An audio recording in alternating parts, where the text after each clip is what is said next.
to our top 10 quick comic picks. I'm Andy. I'm Matt. We're here with Infinity Flux Comics out of Chattanooga, Tennessee. And this is our real quick show where we show you some of the biggest and best books that are coming out this week to your local comic book store, or if you shop with us over at infinityflux.net, they're available there too. You can go ahead and place your orders, and they'll be sent right out to you as soon as they release. So, a bunch of fun stuff coming this week. Let's get into it. Yeah, we have a big one.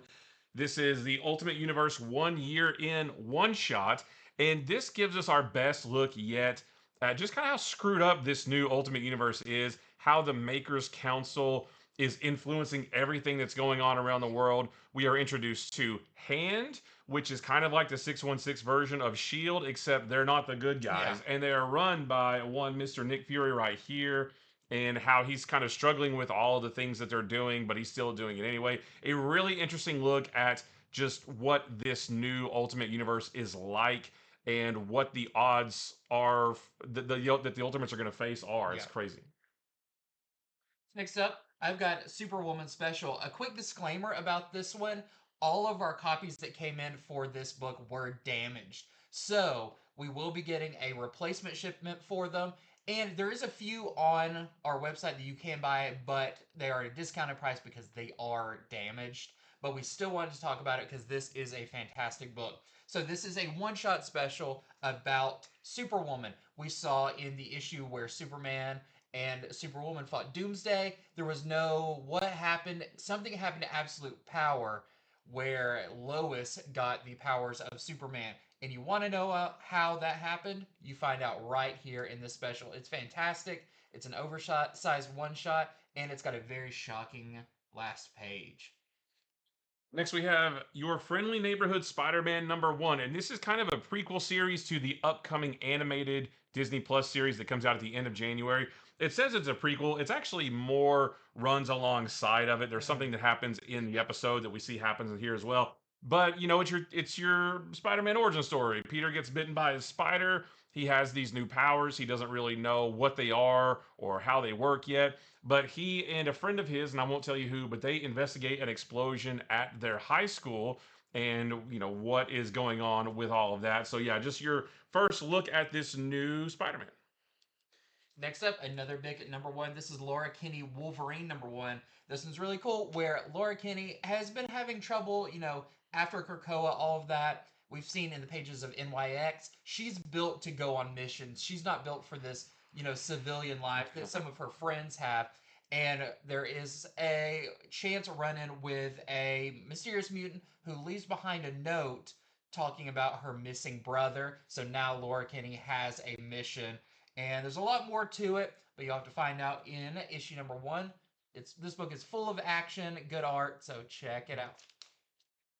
Next up, we have Batman Dark Patterns #1. This is going to be a 12-issue series, I believe.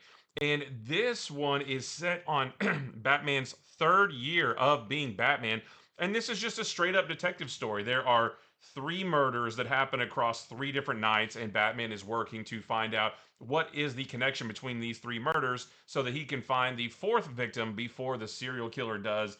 And of course, his investigation leads him down a rabbit hole, and he finds out bigger things about this. So just another really cool detective focused Batman story. Next up for me, I have Star Wars The Battle of Jakku, Republic Under Siege #4. This is the final issue of the Republic Under Siege part of the bigger story before we go into its final act. And all the pathways now are leading to Jakku, where we know the final battle for the Empire is going to take place. And this one, Luke suggests, since the Republic has such low resources, that he needs to put together a crack team to go in and take out one of their biggest threats, this Adelhard, former Imperial. And yeah, really cool. And by the end of it, someone new may be in charge. So pretty cool issue here, leading to the final act of this story. Next up, we have EC's Shiver Suspenstories, and this is a one-shot anthology book of holiday tales. Oh, but also they're really, really creepy as well. There's 6 different stories in this, and there is one main story that kind of connects all the other ones of this mother reading these stories to her children, which sounds horrifying, and it is. And there's also an old EC horror story from back in 1952 that is collected in here. So just a nice holiday book of creepy holiday themed stories. And I've got a confession. I have not read this issue of Amazing Spider-Man yet. I did skim through it, but since I was gone over the weekend, I didn't get a chance to read a lot of these. But from what I could see and how the storyline's been going, this seems very cool as Spider-Man now has to revisit some key critical moments of his past to defeat this next Sidorak related villain, and with a pretty shocking finale Mm-hmm. that makes sense once you think about Right. it. But I'm very excited to see where it goes, and I can't wait to really sit down and read this all the way through.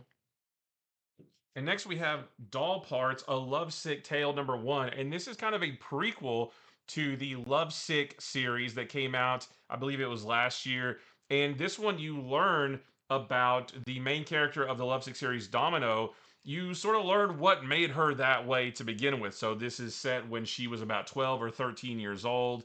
You see the strained relationship between her and her parents and kind of how she gets introduced to this seedy underbelly of weird internet stuff, I Mm-hmm. guess. So if you want to know how she became in the Lovesick series, this is going to tell you all of that. And another one I read this week that I really enjoyed is Transformers number 15. This one's really cool. I feel like this one has some of the most just like episodic feel to it, as there's some humans in danger because the Decepticons are just wreaking havoc on Earth. And of course, Optimus says it's the right thing to do for us to go and protect them. But they're still very much, get their butts handed to them in this. We also see some of the stuff going on Cybertron with Cliffjumper. This Mhm. is very exciting. Plus, you do see who this shadowy figure in here is, and maybe if you know your Transformers, you recognize the silhouette. But the reveal is very, very cool. And that is it for our top 10 quick comment picks. Thank you so much for watching. Remember to head over to infinityflux.net right now. You can place your orders for all the books that are available while supplies last. So don't hesitate, because a lot of these are selling out fast, especially the Ultimates 1 year in. Uh, that has a spoiler variant that we'll be talking on our longer show. We're limiting that to one per person because so many of these books this week are so big Mhm. and people are clamoring for them. So don't miss out on getting your orders in. And until next time, see See ya. ya.